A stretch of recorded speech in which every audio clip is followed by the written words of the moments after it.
Ergonomic chairs, stand in desks వస్తున్నాయి మార్కెట్లో. Yes. ఓకేనా, జస్ట్ హైప్ కోసం క్రియేట్ చేశారు?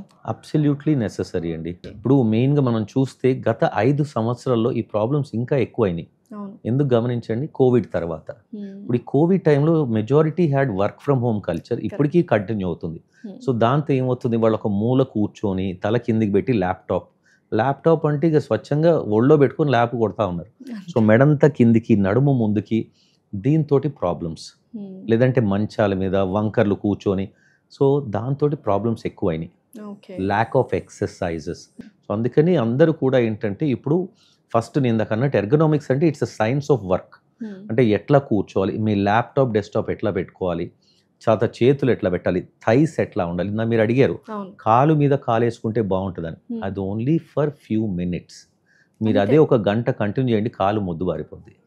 ఎందుకంటే ఇప్పుడు దేవుడు మనని క్రియేట్ చేసింది అట్లా కాలు మీద కాలు వేసుకుంటే ఒక నర నొక్కుంటా ఉంటుంది, తర్వాత అది మొద్దు బారిపోద్ది. సో అందుకని మీరు ఎప్పుడు కూర్చున్నా అసలు ideally this the posture. Right angle, right angles, thigh and also most important thigh support.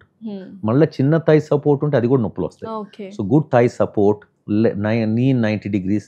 ఇప్పుడు పొట్టిగా ఉన్న వాళ్ళు ఏం చేయాలి, ఒక స్టూల్ వేసుకోవాలి కింద కాళ్ళకి, లేదంటే ముందు కొంగితే మళ్ళీ అది నొప్పులు. సో ఇది చేస్తే you will notice a significant difference. So that is why we suggest these ergonomic tables